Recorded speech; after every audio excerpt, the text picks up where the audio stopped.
예, 이사야 8장 첫 단락의 제목을 이젠 삽니다 그렇게 잡았습니다. 이 가인의 때로부터, 그러니까 선악과를 먹은 때로부터 우리의 삶은 세 가지로 살지요. 첫째가 죄책감, 내 죄벌이 중하여 견딜 수가 없습니다. 가인이 그랬죠. 그 다음에 낮은 자존감, 하나님이 나를 쫓아내시오니 그래요. 하나님 쫓아내신 적이 없죠. 그런데 자기는 쫓겨난 자로 자기가 인식이 돼요. 자존감이 낮은 사람은 남이 자기를 무시하지 않는데, 무시할 시간 없어요, 바빠서. 근데 자기가 무시당하는 걸로 스스로 느끼고 생각을 해요. 그리고 피해의식, 나를 만나는 자마다 나를 죽이겠나이다. 이 죄책감, 낮은 의식, 이 피해의식은 실체가 없는 거예요. 이 현상에 울렁거리는 파도예요. 그래서 평생을 이것에 시달리다가 가는 거죠. 그래서 삶을 한 번도 직면하지를 못해요. 삶은 직면해야 사는 거거든요. 내가 이 땅에 육체로 왔으니까 얼마나 부족하겠어요. 얼마나 죄가 많겠어요. 죄 덩어리지. 얼마나 악하겠어요. 그걸 만나는 순간에, 비밀은, 은혜라는 것은 그거를 만나는 순간에 내가 자유케 돼요. 그걸 만나서 내가 새롭게 사는 게 아니고, 그걸 만나는 순간에 더 이상 그렇게 살 수 없어요. 가령 죄가 많은 사람이 있다 그러면은 죄를 지어서는 안 돼. 그런 사람은 결국은 또 짓고 또 짓고 또 지어요. 그게 자기 힘으로 되는 게 아닙니까? 그러나 내가 이렇게 죄인이구나, 이걸 만나버린 사람은 다시 그렇게 살려고 해도 살 기력을 잃어버려요. 불효자가 내가 불효하구나, 나 때문에 아파하는 부모의 가슴을 만나면 더 이상 불효할 수가 없어요. 마치 그런 것이죠. 그래서 이제는 마귀의 거짓 때문에 나 자신, 이 부족한, 한없이 부족한 나를 직면하는 것이 어렵지만, 두렵지만 더 이상 피하고 유리하는 가인의 삶이 아니라 나의 부족함과 나의 정말 구원 불가능함을 만남으로 말미암아서 안타까워하는 심령에 부어지는 하나님의 은혜가 우리의 삶에 생수의 강으로 솟아나기를 주의 이름으로 축원합니다. 다른 길이 없어요. 내 진실을 만나는 자체가 구원과 새로움이에요. 이걸 자꾸 내 속에서 변명하고 피하고 유리하고 말씀도 안 만나려고 하고 자꾸 생각 돌리고 그럴 필요 없다 이 말이죠. 삶은 관계고, 관계라는 것은 너라는 대상이 있는데 둘 중에 하나죠. 하나는 이용하는 관계죠. 그것은 이제 나의 이익을 위해서 이용을 하는 거죠. 여기 특별히 사기를 친다거나 악한 의도로 한다 그런 말이 아니에요. 그냥 세상 삶의 이 본성이에요. 세상 삶을 혈육으로 살면 다 나 중심적이니까. 나 중심적이니까 너가 나한테 맞춰져야 돼요. 너가 나한테 맞춰지면 좋겠다는 거예요. 그거를 뭘로 해요? 내가 옳다는 거예요. 그러니까 자기 생각 속에 자기는 항상 옳아요. 고개를 끄덕끄덕 하시면서. 그게 그 사람은 이 우주 만유에서 내 마음대로, 내 뜻대로 될 수 있는 게 한 가지라도 있겠어요? 자기 자신도 안 되죠. 그러니까 모든 것을 패해버려요. 평생을 죽으라고 열심히 살고 모든 것을 패해버려요. 그런데 너를 조건이 아니라 존재, 이 사람이 잘났냐 못났냐 훌륭하냐 이런 게 아니고 하나님이 창조하신 하나님의 형상의 존재로 만나는 사람은 그냥 같이 하는 거예요. 그냥 같이 하는 이제 대표적인 예가 엄마와 아이가 이렇게 함께 하는 거겠죠. 엄마와 아이가 함께 할 때는 생각이 없죠. 그냥 엄마는 아이를 보는 거고 아이는 엄마를 느끼는 거고 서로를 누리는 것이에요. 이 누림으로 우리가 장성해 나가는 거거든요. 하나님은 그릇에 반드시 채워요. 다 지금 복이 있다 없다 그러셔도 자기 그릇만큼 채워져 있어요. 그러니까 내가 보기에 저 사람은 뭐 별로 대먹지 않았는데 하나님이 잘해주시네, 그런 분은 자기가 못 보는 면이 있어서 그래요. 다 자기 복이야. 그러니까 제일 어리석은 게 시기와 미움이에요. 시기와 미움의 사람은 가진 것을 다 빼앗기고 이래요. 예, 왜냐하면 자꾸 안 됐으면 하거든. 자기도 뭐 일부러 그러는 건 아니지만 저 사람은 안 됐으면 이렇게 하는 거예요. 우선 내는 주어가 없어요. 동사뿐이에요. 안 됐으면 그러면 자기를 계속 안 되게 하는 거예요. 그 다음에 항상 그 삶의 에너지 파장이 네거티브하기 때문에 부정적인 걸 계속 끌어들여요. 그래서 건심거리가 많아지고 하여튼 생각이 어지러워지고 그래요. 그러니까 현상에 속지 마시고 누구를 보든지 하나님께서 창조한 하나님 형상의 존재를 보시고 방긋. 응?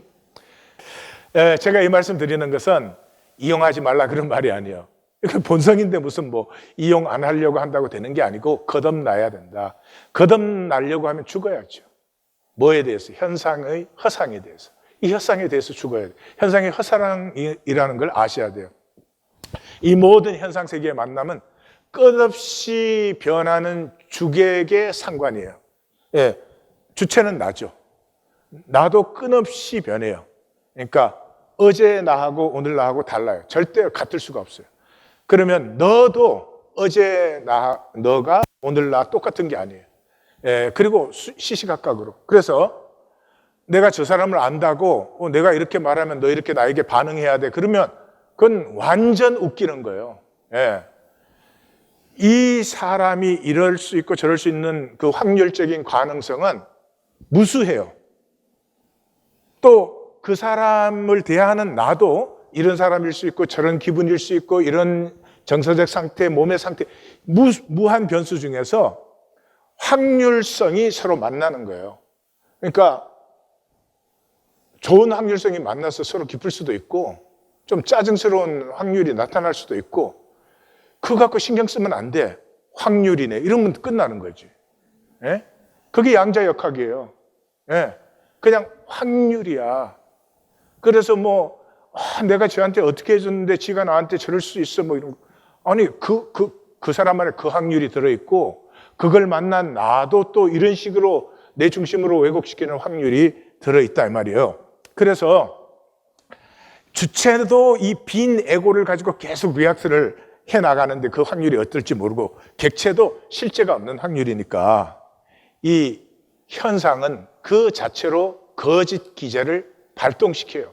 실제가 없으니까. 그래서 우리는 이 단절된 현상으로 사는 우리는 진리까지도 거짓의 도구로 만들죠. 그게 종교잖아요. 예. 그런 우리를 향해서 주시는 말씀이 이사야 말씀이죠. 이사야 8장 1절에서 10절은 한마디로 본질을 보면 생명을 산다. 뭐 생명을 살아라 그런 게 아니에요. 살아라 그런다고 우리가 살 수 있는 게 아니잖아요. 개를 보고 너 좀 사람처럼 살아라 이런다고 되는 일이 아니잖아요. 그러니까 본질을 보면 생명은 저절로 생수의 강으로 솟아나는 거예요. 1절에 4절은 너희가 거부한 징조를 너희와 너희 자녀가 만난다 하는 것이요. 1절에 큰 서판에 통용 문자로, 큰 서판은 잘 보이게, 통용 문자는 모두가 알 수 있게 마헬 살렐 하시바스라고 적어라. 노략이 문 앞에 이르렀다. 2절에서는 진실한 정인 우리아와 여베르기야의 아들 스가랴. 우리아는 아하스가 본뜬 아람 제단을 제작한 아하스 측의 대표. 스가랴는 이사야의 제자. 18절에 나오죠. 내 제자들 가운데서 이 서판과 증거를 봉함한다. 그러니까 제자죠. 그래서 이 스가랴가 히스기야의 외할아버지죠. 그래서 스가랴에게서 딸 아바, 기억이 좋죠? 그래서 이사야에게서 스가랴로, 스가랴에게서 엄마 아바에게로, 아바에게서 히스기야. 그러니까 이 생명의 열매는요, 이렇게 천천히 흐르는 물결이 생명 물결이에요. 요즘 우리는 당대 성공에 미쳐 있어요. 당대 성공. 당대에 막 성공을 해야 돼. 그 성공도 순 가짜. 인간이 만든 거. 무슨 뭐 돈이 있느냐, 뭐 직위가 있느냐, 어쩌냐, 저쩌냐. 그런. 아니, 싹이 나면 싹은 싹이면 되는 거예요. 떡잎이 나면 떡잎은 떡잎이면 돼요. 거기서 줄기가 솟으면 줄기면 돼. 그게 가지가 벗고 이렇게 해서 꽃이 피고 열매가 맺고 그 꽃은 자기가 잘나서 꽃이 된 게 아니지. 이 모든 흐름 속에 꽃이 있고 열매가 있는 거지. 그런데 이 인간이 지금 당대에 다 자기가 꽃 피고 열매 맺어야 돼. 예? 그게 미쳐도 보통 미친 시간이 아니에요. 내 아내를 가까이 하며 아들을 낳은지라. 여기 내 아내가 프라피테스, 네비야 하는 단어예요. 이 이사야의 생명 느낌을 보세요. 자기가 선지 사역을 하잖아. 그런데 아들을 징조로 하나님이 세우시는데 와이프가 없으면 아들을 어떻게 낳나?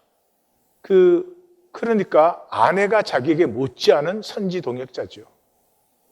아들을 낳은지라. 하나님이 설명하지 않았잖아요. 지금 마헬 살랄 하시바스 한데 이거를 뭐 서판에 쓰라고 했지 이 또한 계속된 생명 징조로 세울 것이다 이런 말 안 했잖아요. 근데 벌써 이사야는 딱 느낀 거죠. 아, 스알야숲에 이어서 이 두 번째 생명 징조를 세우는 거예요. 오는 세대가 볼 수 있는 징조를 세우는 것이구나. 지금 이사야가 지금 이 선언하고 있는 건 733년 전이죠. 33년 경이니까 701년에 이 지금 요 이사야의 펄스 파트의 예언 중에 가장 나중에 이루어지는 것이 701년에 예루살렘 포위에서 이게 구원받는 거죠. 그럼 한 22년 남았죠. 여러분 제가 지금 어떤 말씀 드리고 22년 후에 물으면 기억나겠어요? 그러니까 이중으로 전가를 분명히 세워놔라. 그렇게 하시는 것이죠. 이 아이가 내 아빠 내 엄마 부르기 전에 마미 데디 하기 전에 말하기 전에 그러니까 이건 뭐 사실 이 유다식으로 2년이라고도 할 수 있을지도 모르지만 달로 하면 몇 달이에요. 예, 불과 몇 달 안에 이 다메섹과 사마리아, 아람과 에브라임은 아수르 왕에게 망한다. 멸망당하고 점령당한다. 그래서 이 백성, 이 징조를 거부하는 백성들에게 백성과 오는 세대에 이중으로 전가를 분명하게 세워놔라. 그래서 이제는 더 이상 아하스에게만 말씀이 아니라 이 백성에게 말씀이기 때문에 이 백성이 사회, 데이라는 대명사로 사회 이렇게 나와요. 그리고 정인을 세운 서판과 아들의 그 이중 전거로 세우는 거예요. 5절에서 8절은 본질의 징조를 보지 못하는 것이 멸망이에요. 본질을 보지 못하면 뭐 몸부림을 쳐도 현상의 허물을 살아요. 예. 생명이 피어나지 않아요. 열리질 않아요. 여호와께서 다시 내게 말씀하여 이르시되. 참 우리는 더하지만 답답하죠. 7장 10절에 이미 또 말씀하셨다. 8장에 들어오자마자 내게 이르셨다. 다시 말씀하신다. 딱 징조 하나 말하는 거예요. 예. 너희 현재 상태는 심판받아야 된다. 그리고 심판을 통해서만 남은 자, 참된 생명 씨앗이 이제는 피어나게 된다. 이 한마디인데 그렇게 안 들어요. 말씀하시고 또 말씀하시고. 이 백성은 이미 1장에 시작할 때부터 나의 백성 이렇게 해서 언약의 백성이죠. 천천히 흐르는 실로아의 물을 버리고 이 생명 물결, 본질의 물결은 이제 깊이 흐르기 때문에 천천히 흐릅니다. 예, 그래서 이 실로, 이 발음이 다르지 같은 것이에요. 근데 가나안 정복 때부터 이 솔로몬 성전까지 한 300년 동안 이 실로가 이스라엘의 수도였어요. 예, 그래서 에브라임 땅에 있었죠, 실로는. 이 사사시대와 왕국시대 들어서기까지 사울과 다윗을 통해서 왕국시대가 세워지잖아요. 그 안에 이 사사시대가 제일 어두운 시대였어요. 그럼에도 불구하고 남은 자들이 있었어요. 여호수아부터 시작해서 사사들, 사사기 시작하면서 사사는 내가 함께하는 사람 그러시죠. 그 사사들과 한나와 사무엘을 통해서 그러니까 하나님의 가슴 속에는요, 그 수많은 사람들 중에 이 하나님의 말씀이 흐르고 있는 이 가느다란 줄기가 하나님의 사랑이에요. 그리고 이게 첫사랑이에요. 거기에서 다윗이라는 열매가 맺히는 거예요. 그래서 보면은 실로는 여호와의 집이라는 말씀이 많이 나오죠. 그리고 예레미야에 가서는 이제 하나님의, 이제 이 예루살렘이 멸망될 때 하나님의 그 속마음이 나타나죠. 너희는 내가 처음으로 내 이름을 둔 처소 실로에 가서, 하나님의 첫사랑, 약속의 땅을 향해서 믿음으로 백성을 인도했던 여호수아로부터 그 백성들은 점점 타락해가는 사이에 가느다랗게 흐르는 그 첫 물결, 다윗을 열매 맺은 그 물결이 하나님의 첫사랑이에요. 그래서 창세기에 이미 예언되어 있죠. 규가 유다를 떠나지 아니하며 통치자의 지팡이가 그 발사에서 떠나지 아니하기를 실로가 오시기까지. 그 실로가 이게 장소인데 어떻게 실로가 오냐? 실로가 뭐예요? 하나님이 임재하시던 성막 아니에요? 하나님의 임재가 하나님의 통치 아니에요? 임마누엘의 통치가 이루어지기까지. 이거를 설명해야 알아듣는다면 이건 아버지와 자식 사이가 아니죠. 르신과 르말리아의 아들을 기뻐하느니라. 르신과 르말리아의 아들을 왜 기뻐해요? 이 사람들은 반아수르 정책을 쓰는 사람들이니까. 그러니까 이 연합군이 침공하는 이유가 유다를 멸망시키는 게 아니고 이 정권을 바꾸려고, 아하스를 패하고 다부엘의 아들을 세우려고 하는 거예요. 다부엘의 아들은 왜요? 반아수르 정책이니까. 근데 이 백성들이 왜 그걸 좋아해요? 아하스의 악은 말이죠, 친아수르 정책이에요. 그럼에도 불구하고 아수르는 하나님이 쓰는 도구지 아수르가 구원의 주체가 아니다. 이걸 못 봐요. 그러니까 본질을 못 보고 현상만 보는 거죠. 그럼 우리죠, 우리. 우리가 돈은 삶을 사는 도구지 돈은 구원의 주체가 아니잖아요. 그런데 우리는 돈만 있으면 모든 문제가 다 해결될 것 같이 그렇게 이미 물들어 있어요. 그래서 하나님을 믿지 못하고 돈을 위해서 하나님을 믿어요. 성공을 위해서 하나님을 믿어요. 복을 받으려고 하나님을 믿어요. 그래서 아무것도 못 받는 거예요. 그냥 하나님은 사랑이시잖아요. 말로 표현할 수 없는. 십자가에서 나에게 생명을 내어주신 사랑 아니에요. 하나님하고 관계가 회복이 되면서 이 가인의 죄책감, 낮은 자존감, 이 피해 의식이 그냥 사라지죠. 내가 생각해도 내가 그렇게 살았을 리가 없지. 아니, 왜 내가 그렇게 살겠어? 이건 뭔가 내가 잘못 기억하는 걸 거야. 할 정도로 하나님과 관계 속에서는 이 허상은 사라져 버리고 이 매 순간순간 이 확률적으로 무한 확률로 변하는 이 허상은 사라져 버리고 이제는 본질 하나님의 형상에서부터 솟아나는 생수의 강이 흐르기 시작하는데 복을 받으려고 하나님을 믿으니 이게 하나님은 중심의 진실을 보는데 통하겠어요? 모든 걸 다 패하고는 저는 아무리 봐도 종교인처럼 가난하게 사는 사람은 없는 것 같아요. 이 백성의 악은 뭐예요?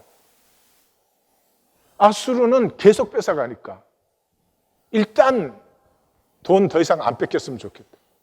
지금 안 뺏기면 나중에 더 뺏기는데 눈앞에 계산밖에 모르는 사람들. 그러니까 아하스도 이 백성도 현상만 보지 아수르를 섭리의 도구로 쓰시는 하나님의 깊은 가슴, 깊은 흐름을 전혀 보지 못하는 것이죠. 7절에 보라 주 내가, 우리 번역은 되게 보라를 생략해버려요. 왜 그런지 알 수가 없는데 흉령하고 창이랑 큰 하수 곧 아수르 왕 그의 모든 위력으로, 그러니까 여기 벌써 우리는 이제 알죠. 아수르 왕이 바벨론의 용병을 써서 그 바벨론의 용병들로 이제 뒤덮이게 해요. 그래서 그 모든 골짜기에 차고 모든 언적에 넘쳐 흘러 유다에 가득하여 목에까지 차리라. 이게 이제 701년 사네립이 예루살렘을 18만 5천으로 포위한 사건이죠. 그랬는데 임마누엘이여 그가 펴는 날개가 내 땅에 가득하리라. 저는 말씀에 제가 미친 사람 같은데요. 이래서 미치는 것 같아요. 잘 생각을 해보세요. 이 당시 이제 사네립이 30만 대군으로 유다를 침공했어요. 그 중에 18만 5천이 예루살렘을, 이미 유다의 46개 성읍은 다 정복했어요. 초토화되었어요. 그리고 18만 5천으로 예루살렘 성을 포위했어요. 이 당시에 아수르에 살아남는 성읍이라는 건 하나도 없어요. 예루살렘은 멸망해야 당연해요. 북왕국이 721년, 남왕국이 701년 이렇게 멸망하는 것이 역사적으로 보면 너무 당연한 귀결이에요. 그런데 이 18만 5천 명이 예루살렘 포위를 풀었고요. 푼 정도가 아니라 아수르의 나머지, 그러니까 12만 명의 대군이 단숨에 썰물같이 물러가 버렸어요. 그리고 사네립은 아수르 제국사에서 가장 넓은 영토를 지배했던 왕이에요. 강력한 정복자였고, 북부 바벨론은 완전히 정복했고 남부 바벨론은 완전히 속국화시켰고 애굽과 애굽 연합군을 격파한 왕이에요. 근데 이 왕이 단숨에 본국으로 물러가서 자기 신 니스록의 신전에서 제사하다가 아들에게 죽임을 당하고 그 다음에 에살하돈이라고 하는 왕이 들었어요. 에살하돈은 우리가 한번 볼 텐데요. 이 사람이 이제 혼합주의를 들인 사람이에요. 이건 제국 이해에서 굉장히 중요한 면인데 오늘은 이제 그 시간이 없겠지만 분명히 우리가 이사야서에서 다시 만나게 될 거예요. 그러면 생각을 해보세요. 예루살렘 요 조그마한 성읍 하나 18만 5천이 다 죽어도 아직 12만이 남아있죠. 그런데 어떻게 예루살렘 포위를 풀었을 뿐만 아니라 유다 땅에서 단숨에 썰물같이 다 물러가 버렸어요. 나는 역사가들이 역사를 이렇게 읽을 때 뭘 읽고 있나, 이런 걸 읽어야 되고 왜 이런 일이, 이 불가사의한 일이 일어났나, 그런 걸 해야 되는 거 아니에요? 하여튼 18만 5천 명이 패전한 것은 그 당시 사실이니까 아수르 그 사네립 그 통치를 적는 그 원통에 적혀 있어요. 뭐라고 적혀 있어요? 그날 밤에 쥐떼가 무기를 다 갉아먹어서 갔다. 말이 돼요? 예, 이게 왕의 통치 업적을 적는 거기 때문에 하여튼 저렇게 적는 거예요. 그 로마의 헤로도투스 역사가는 전염병이 돌아요. 그렇게밖에는 설명이 안 되잖아요. 어떻게 하룻밤 사이에 18만 5천 명이 죽어요. 근데 성경은 그렇게 말하죠. 이 밤에 여호와의 사자가 나와서, 여호와의 사자 그러면 되게 천사예요. 천사거나 하나님은 안 보이시잖아요. 그러니까 하나님의 능력도 안 보이시죠. 근데 그 하나님의 능력이 현상에 보이도록 나타날 때가 있어요. 그때를 이제 여호와의 사자, 여호와의 손, 뭐 이런 이 표현을 쓰죠. 아수르 진영의 군사 18만 5천 명을 친지라 아침에 일찍이 나가보니 다 송장이 되어 있었더라. 여러분 잘 보세요. 지금 사네립이 30만 대군으로 유다의 이 진을 치고 있었는데요. 이 밤에 이 사건이 일어나서 썰물이 빠지듯이 싹 빠져나가 버렸어요. 이건 말로 설명할 수 없고 머리로 생각할 수 없는 어떤 어마어마한 공포와 두려움이 엄습한 거예요. 안 그러고는 지금 더 약이 올라서라도 예루살렘을 치지요. 이게 이런 하나님의 역사가 역사에 선명하게 기록되어 있어요. 하나님 그렇게 뭐 구름 잡듯이 믿는 거 아닙니다. 또 어떤 분들은 그래요. 어떻게 그렇다고 자기 자식을 아수르 손에 넘기나. 이게 아수르가 너무 잔인하니까. 예. 근데 지금 상황이 이런 상황이에요. 아이가 뇌암에 걸렸어요. 어느 부모가 그 머리를 쪼개고 그 뇌에 칼을 대려고 하겠어요. 근데 뇌암이 걸렸으면 어떻게 할 수 없이 수술을 해야지. 지금 자기 백성을 아수르의 손에 넘기는 것은 이런 상태예요. 또 다르게 표현하면 이런 거예요. 웨딩 드레스를 입었는데 얼룩이 조금 졌어. 이거는 탄광촌에서는 얼마든지 입어도 돼. 깨끗해 아직도. 근데 결혼식에는 입을 수 있어요? 없어요? 그런 상황이다 이 말이죠. 하나님의 가슴을 이렇게 좀 따라 흐를 수 있어야 돼요. 왜 하나님이 심판을 구원의 이 섭리로 쓰시는가? 그게 That's the only way예요. 인간은 심판받기 전까지는 결코 아름다워지지 않아요. 아름다운 척만 해요. 예. 심판을 만나면 거짓과 가증스러움이 사라지고 어린아이 같아져요. 평생을 막 거짓 아닌 것처럼, 가증스럽지 않은 것처럼 그렇게 사는 데다가 몸부림을 쳐요. 일생을 거기에 바친다고요. 이 세상에 이렇게 어리석은 일이 어디 있겠어요? 근데 심판을 딱 받아버리면 내가 이렇게 거짓되고 이렇게 가증스러워서 하나님이 나를 불쌍히 여기시는 거예요. 거기에서부터 하나님과 함께하는 역사가 시작되지, 내가 거짓 아닌 것처럼, 가증스럽지 않은 것처럼 하고 있는 동안은 내가 하나님의 역사를 딱 거부하고 있는 거예요. 그게 뭐예요? 종교의 역사죠. 그래서 이 제국이 뭐예요? 제국은 이 하나 되자는 거예요. 많은 나라와 민족들을 정복을 해가지고 우리가 하나다, 우리가 남이다, 이게 제국이에요. 그래서 이 세상의 모든 일은 목표가 하나 되자에 있어요. 그 왜요? 우리가 한 하나님에게서 났고 한 아버지에게서 난 하나이기 때문에 이게 인간 DNA예요. 그래서 이 하나가 된다는 걸 목표로 전부 끌어모으는 거예요. 올림픽에 뭐 우리나라 뭐 메달 땄나 뭐 아직도 그런 거 신경 쓰시는 분들도 있잖아요. 그 왜? 우리가 하나니까. 남이가 그래서 그러는 거지.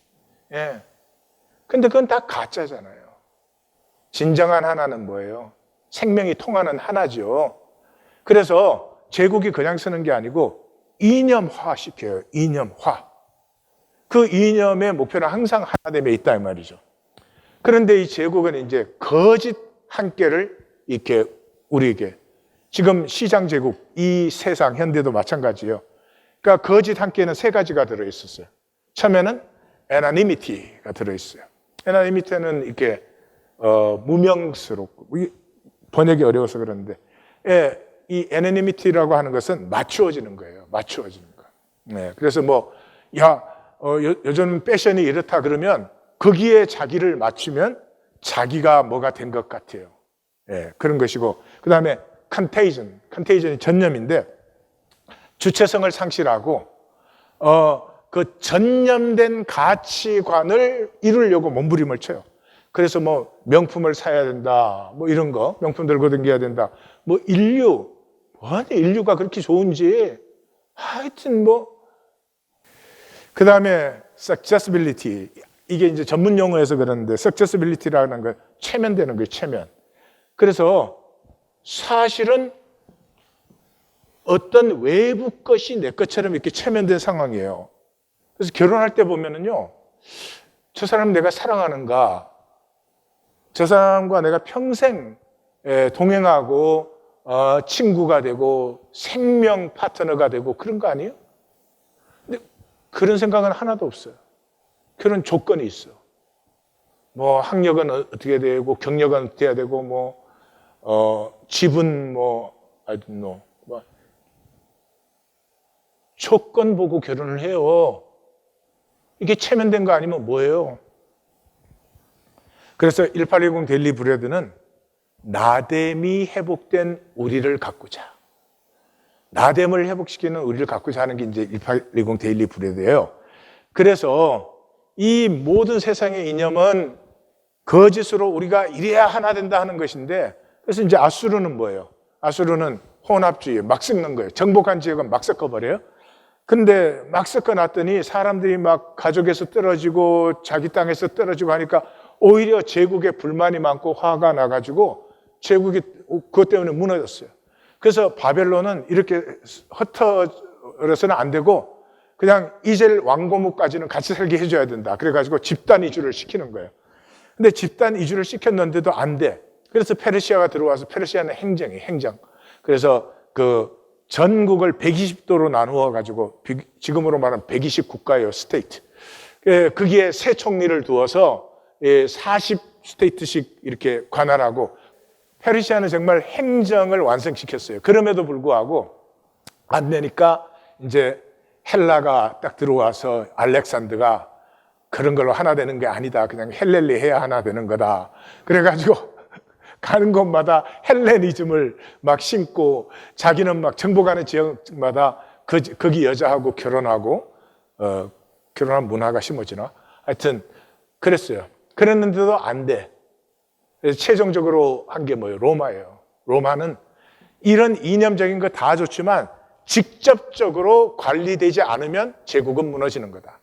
그래서 문제가 생기면 그냥 급히 이 군대를 파견할 수 있는 길을 사방으로 다 닦았잖아요. 그래서 모든 길은 로마로 통한다. 그런 말이 그래서 생겨난 거예요. 그래서 이제 로마가 BC 8세기에서부터 시작해서 신성 로마 제국은 어디 1764년, 46년인가까지 하니까 2500년? 그래서 모든 역사가가 연구하는 건 뭐예요? 왜 로마가 멸망했는가? 그걸 몰라? 쓰러졌으니까 멸망했지.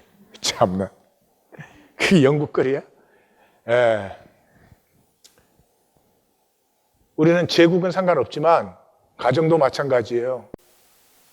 거짓 이념으로는 절대 서지 않아요. 예. 돈이 많으면, 뭐, 성공하면, 다른 집보다 출세하면, 그러면 하나 될 것 같죠? 하나 안 됩니다. 하나가 되는 길은 본질이 피어나야 돼요. 예. 그래서 우리가 세상에서 종교생활을 하면서, 예. 이 심판되지 않은 타락한, 심판되어야 아름다워진다고 했죠? 심판되지 않은 채, 가인의 후예들, 이 타락한 영의 흐름은 거짓 이념을 만들어내요. 그 이념을 중심으로 자꾸 거짓 세계를 강화시키는 거예요. 그래서 아수르가 이제 정복 제국으로는 첫 제국인데, 아수르를 창설한 nimrod이 죽으니까 태양신이 되고, 그 안에 세미라미스는 하늘 여왕이 되고, 그 아들 담무스는 부활의 신이 되었어요. 그런데 항상 그래요.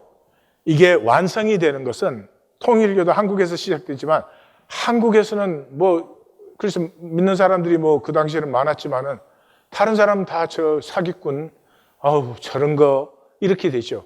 그러니까 통일교가 어디에서 꽃을 피웠어요? 일본에서. 일본, 이 잡신의 나라. 그러니까 뭐 일본에서 통일교가 세계적인 종교가 됐는지 가짜 기업이 됐는지 모르겠지만 하여튼 그렇게 됐고, 스탈린주의도 스탈린이 아무리 그래야 러시아에서는 뭐 잠시였죠. 근데 이게 북한에 들어와 가지고는 무슨 뭐 이게 세상에 저렇게 되는 거죠. 항상 그런 거예요. 그래서 이 아수르에서 시작이 됐지만 이게 종교로 완성된 것은 바빌론에서 완성이 됐어요. 그러니까 신화화가 완전히 이루어졌어요. 근데 로마는 이제 그런 것들을 다 받아들인 나라예요. 그러니까 대표적인 것이 뭐예요? 로마가 카르타고를 정복했는데 지금 로마법이 국제 만민법의 기초가 되어 있잖아요. 근데 로마는 법이 사실은 시원치 않았어요. 근데 카르타고는 군대가 없는 나라예요. 무역으로 지중해를 장악했던 사람들이에요. 그러니까 법이 좋아야 돼요. 물건 갖고 가고 나서 나 못 내겠다 막 이러면 상업이 안 되잖아요. 그래서 카르타고는 법이 발달되어서 카르타고의 법을 그대로 받아들인 게 사실 로마 법이고 이게 지금 만민법의 기초가 된 거예요. 그래서 이 아수르부터 시작된 거짓 인형, 거짓 종교의 총화가 이루어진 게 로마예요, 로마. 그래서 이 세미라미스를 Mother of all Gods이라고 불러요.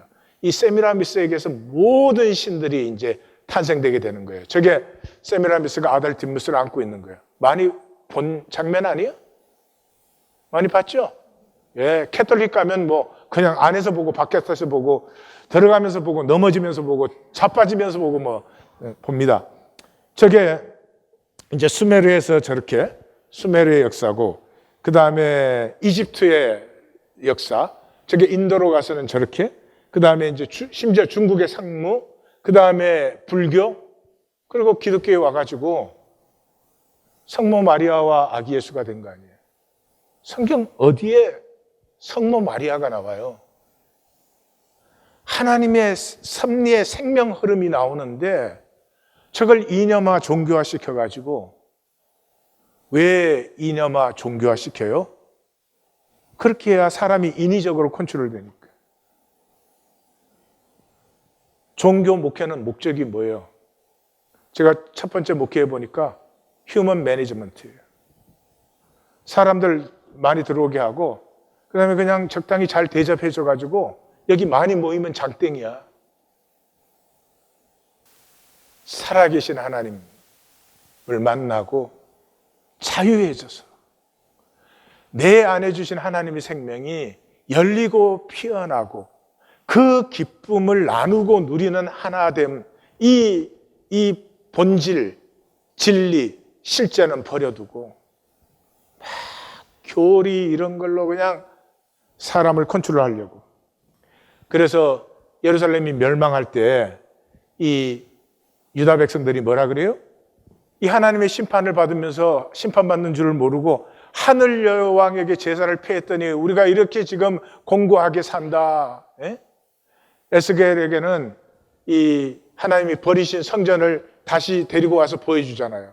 보여주는데 여호와의 전에서 담무스를 섬기고 있어요. 여호와 전을 등지고 태양신을 섬기고 있어요. 그래서 세상 역사는 뭐 아수르, 바벨론, 페르시아, 헬라, 로마 이렇게 가지만 하나님의 영적 안목에서는 바벨론이 계속되고 있는 거예요. 지금 현대 시장 제국은 바벨론이에요, 바벨론. 그래서 성경에서는 로마를 말하는데 계속 바벨론이라고 하는 거죠. 그래서 컨스탄틴이 로마가 4개로 갈라졌는데 그 4개로 갈라진 로마를 이게 통일한 사람이에요. 근데 컨스탄틴은 통일할 수 있는 사람이 아니었어요. 왜냐 그러면 컨스탄틴은 우리로 말하면 수경사, 수도경비사 사령관이에요. 그런데 컨스탄틴이 이겼잖아요. 어떻게 이겼어요? 머리가 뱅글뱅글 잘 돌아가는 사람이잖아요. 그 당시 로마의 군인이라는 건 다 자기 종교를 갖고 있어요. 자기 신을. 근데 그리스도인은 10%도 안 되는데 그 병사들은 자기를 위해서 신을 섬기지만 그리스도인은 자기들이 믿는 신을 향해서, 컨스탄틴이 볼 때 자기 생명을 내어주잖아요. 그래서 그 컨스탄틴 전이 디오클레시안 황제인데 이 사람 노예에서 황제까지 올라간 사람이 대단한 사람이죠. 가장 심각한 핍박이 그때 일어났어요. 그래서 그리스도인을 고발하면 그리스도인을 종으로 주고 그 재산을 다 넘겨줘요. 그러니까 살아날 길이 없죠. 그리고 성직자는 무조건 죽이고. 할렐루야. 야, 나 그때 안 한 게 참 다행이야. 예, 그리고 성경책은 무조건 불태웠어요. 굉장히 조직적인 사람이에요. 기독교를 조직적으로 말살을 하려고 했는데 그 원로원에 의해서 너무 잔인하니까 쫓겨났어요.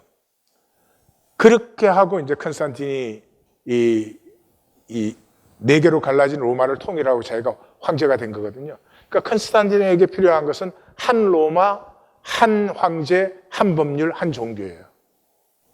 기독교보다 좋은 게 어디 있어요?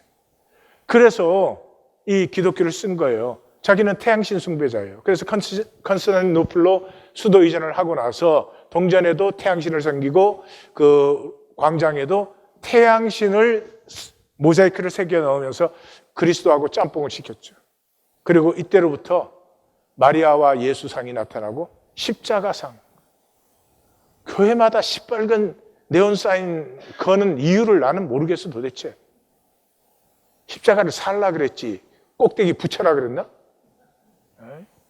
그리고 사도행전을 보세요. 날마다, 그때는 식사를 같이 나누니까 날마다.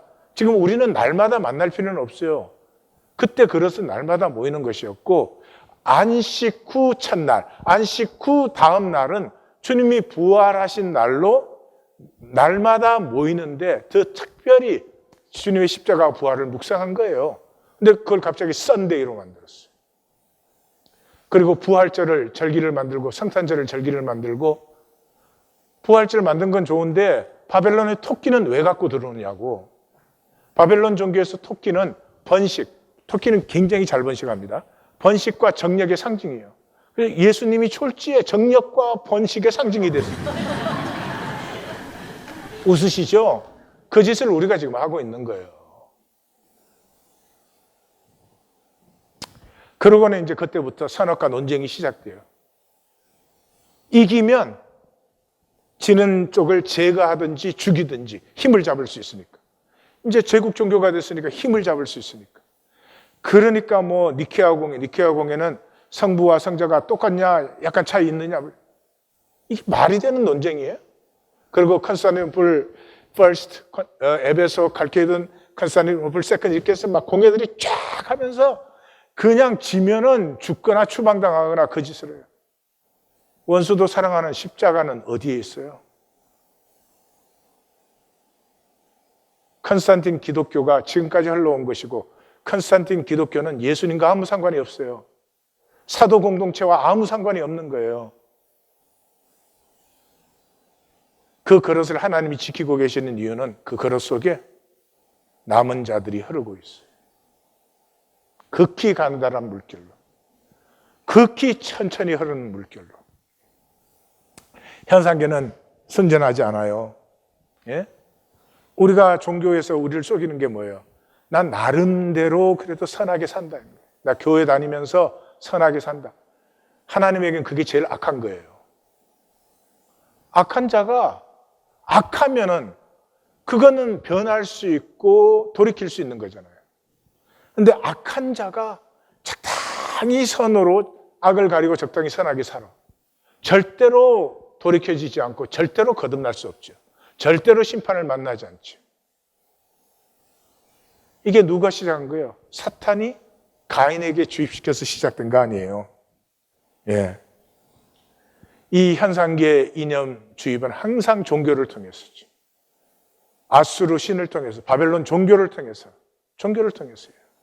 그래서 지금 이 시장 시대, 이 자본주의 시대의 이념이 어디를 통해서 사람들에게 주입되고 있어요? 종교를 통해서. 모든 종교 다 해요. 모든 종교는 돈으로 다 통일됐잖아요. 예? 그게 무슨 유대교가 됐든 이슬람이 됐든 힌두교가 됐든 불교가 됐든 무슨 유교가 됐든 그 종교에 있는 사람들이 뭐를 중심으로 삼고 있어요? 돈이요. 당장 기독교만 봐요. 뭐 돈, 성공, 학벌, 재력, 가문, 이게 교회처럼 대접받는 데가 어디 있어요? 지금 세상 나가서 뭐 내가 무슨 인류대를 나왔다. 요즘 제너레이션한테 그 말 하면은 그 말하는 사람을 불쌍히 여기지. 어떻게 사람을 보지 않고 조건을 보면서 예수, 하나님 그럴 수가 있어요? 이 9절에서 10절은 이 7장 1절에서 9장 7절까지 큰달락의 중심 부분이다 하는 걸 우리가 같이 보았죠. 예. 민족들아 함성을 질러라. 먼 나라 백성들아 허리를 동이라. 너희는 허리에 띠를 메어라. 너희는 함께 계획하라. 서로 말하고 의논해가지고 한번 해보아라. 현상의 문제는 뭐예요? 그렇게 하면 되는 것 같아요. 뭔가가 일어나요. 문제가 뭐예요? 끝내 패망하리라. 현상에서는 아무리 무엇을 해놔도 끝에는 다 허무하고 패해지는 것이에요. 그게 문제예요. 우리가 종교로 살면서 얼마든지 신실해도 보이고 거룩하게도 보이고 교회 다니는 착한 사람으로 보일 수 있는데 문제는 끝이요. 죽을 때는 그런 건 다 쓰러져 버려요. 하나님 앞에 내가 누구냐? 하나님 앞에 섰을 때 내가 누구냐? 이때 제일 악한 것은 악하면서도 악하지 아니한 척하고 살아옴. 아마 그래서 성경은 종교인에 대해서 제일 경고하는지 모르겠어요. 이루지 못하리라. 시행하지 못하리라. 끝에는 안 돼요. 종말은 내가 만들 수 있는 것이 아니니까. 서는 것은 임마누엘의 역사밖에 없어요. 이는 하나님이 우리와 함께 계십니다. 임마누엘의 역사가 남은 자의 역사고 종말적인 삶을 사는 것이고, 그것은요, 종말적인 삶을 사는 사람은 일용할 양식으로 살아요. 새끼 먹을 것이 있으면 족하죠.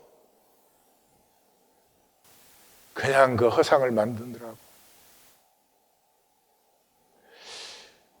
내게 생명이 있고 하늘과 땅이 있고 이 신비한 조화가 매일매일 새로워요. 그렇게 어린아이 같이 살면 마음은 맑고 푸르러지고 삶은 싱그럽고 힘이 있어요. 번쩍번쩍 그렇게 보이는 힘이 아니라 잔잔히 흐름에도 불구하고 뭔가 새 기운이 느껴지는 이 현상의 삶은 자신의 존재를, 자신의 실제를 몰라요. 이 가인의 죄책감, 열등의식, 낮은 자존감, 피해의식으로 그 허상의 울렁거림으로 살아요. 그래서 여기 있을 때는 이렇게 좀 괜찮아.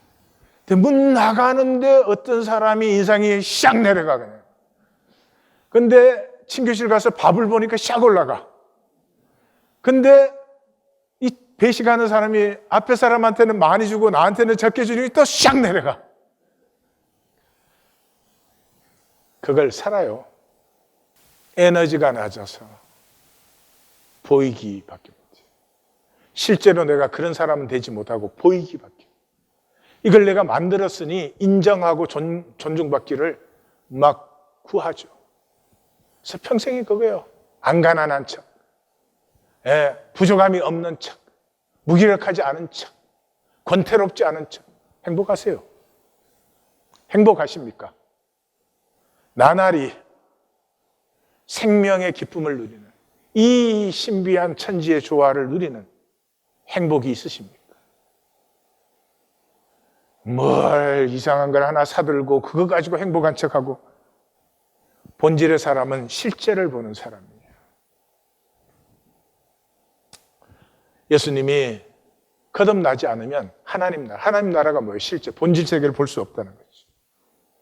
본질 세계를 딱 만나면 더 이상 보이게 안 하죠. 그 짓을 왜 하겠어요? 만들게 안 하죠. 이제 나의 싸울 선한 싸움과 나의 달려갈 나의 길과 내가 지킬 믿음이 생기죠. 그리고 삶으로 살아요. 말로 살지 않고. 저게 신영복 씨 아시죠? 군사독재 때 이렇게 막 간첩이라고 잡혀들어가지고 25년인가 감옥에 계시다가 이제 정권 바뀌어서 나왔는데, 저 삶이라고도 읽을 수 있고 사람이라고도 읽을 수 있죠. 삶이 사람이에요. 삶은 헛되게 거짓되게 살면서 사람은 되고 싶고 그런 것은 없어요. 세상을 살면서 내가 하나님의 아들이다, 하나님의 딸이다, 이제는 그런 소리 하지 마세요. 그렇게 하는 순간 자기 스스로 구원을 자기가 막아버리는 거 아니에요. 내가 가짜 구원을 내 구원이라고 했으니 진짜 구원은 더 이상 필요하지 않잖아요. 본질을 본다는 것은 심판받는 것이에요. 심판을 만난 사람은 죄인으로 살아요. 우리 한 사람 한 사람 너무 거짓되고 너무 가증스럽지 않아요? 누가 내 속을 알까 봐 두렵지 않아요?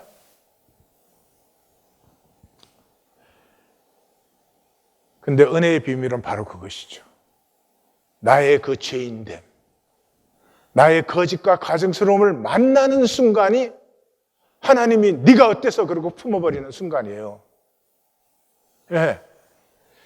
이사야가 보호자의 영광을 보면서 화로다 나여 망하게 되었도다. 이사야 정도 되면 굉장히 괜찮은 사람 아니에요? 응? 이사야가 화로다 나여 망하게 되었도다 정도면 우리는요 그냥 죽었다. 그때 스랍이 날아와서 제단 수풀로 입술을 지져주잖아요. 그러면서 내 악이 제하여졌다. 내 죄가 사하여졌다. 내가 죄인임을 보는 순간에 하나님이 너 세상에 쏘가서 사는 게 그렇지? 너가 어때서? 너 안에는 나의 형상이 있어, 나의 생명이 있어. 그러고 그냥 십자가의 사랑으로 품어버립니다. 종교는 그걸 막아요. 평생을 하나님 믿는 척.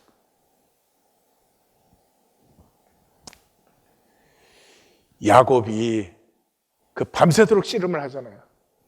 그러니 뭐 자기가 아는 반치, 거짓 기술 속이는 걸 다 쓰다가 날이 딱 트는데 보니까 하나님이죠. 하나님을 본다는 게 뭐예요? 하나님이 보여요? 자기를 봤죠.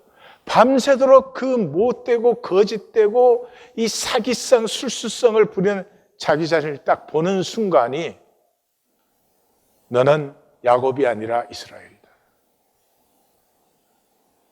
우리 세상에서는 딱 그거 한 가지잖아요. 우리가 죄인이지. 혈육으로 사는 우리가 어떻게 성스럽고 거룩해요. 그런데 죽으라고 그냥 척을 하면서 사는 것이죠. 1820 데일리 브레드는 자립하자. 자립하자 그 말은 나됨을 이제는 회복하자. 디펜던시도 안 좋아요. 의존성도. 인디펜던스도 안 좋아요. 난 너 상관없어. 나는 혼자 잘 살아. 이것도 못난 것이죠. 인터디펜던스. 근데 서로 상호 의존인데 이 생명의 상호 의존이라는 것은 도와주세요 할 수 있는 거예요. 부부 사이도 이 말을 할 수 있을 때까지는 그냥 생존 동업자요. 이 1820 데일리 브레드는 사실은 내가 참 비참합니다. 아니에요? 나를 좀 도와주세요. 사실은요, 나 정말 더러운 사람입니다. 예. 나 참 째째하고 인색한 사람입니다. 그것들을 어떻게 하세요? 저부터 우리 모두가 평생 숨기는 거예요. 숨기기 위해서 척하고 척하기 위해서 이 세상의 헛된 이념을 받아들여서 그걸 내 방패로 쓰려고 하는 거예요. 그럴 필요가 없잖아요. 그럴 필요가 없잖아요. 죄인이면 구원하는데, 죄인이면 은혜를 부으시는데 그럴 필요가 없잖아요. 이제는 정답과 옳음으로 힘을 갖고 나는 옳고 너는 틀렸다. 이것이 아니고 생명 느낌으로. 너가 비참해질 때는 내가 너의 쿠션이 되어주고, 내가 내 자신이 너무나 싫어질 때 너는 나의 에이젤, 나의 돕는 배필이 되어주고, 생명이 통하는 생명 느낌.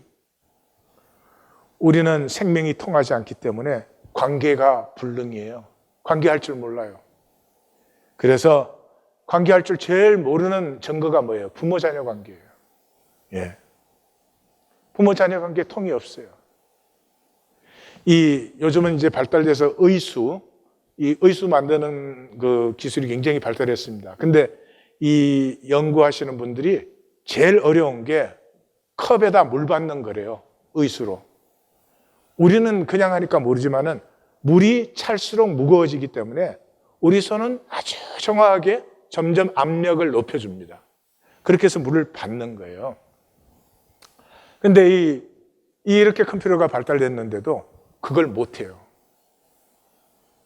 그게 우리가 자녀 기른 거예요. 자녀가 어릴 때는 꽉 잡아줘야 돼요. 안정감을 느끼게. 그때는 팍 풀어줘. 슈퍼마켓 가서 뭐 먹을래? 어느 시리얼 막. 그렇게 애는 그때 선택할 수 있는 기력이 없어요. 그러면 뭐 먹을래? 그러면 햄버거? 짜장면? 이제 티네이저가 되면은 자기를 찾기 시작해요. 그때는 느슨하게 압력을 늦춰줘야 돼요. 그래서 아이가 자기를 찾으면서도 실수도 해보고, 실수를 할 때는 괜찮아, 조금 더 조여도 줘보고, 이렇게 아이가 자라는 변화를 따라서 내가 함께 해주는 거예요. 이게 통하는 것이고 이게 관계인데 이 세상에는 없는 것이에요.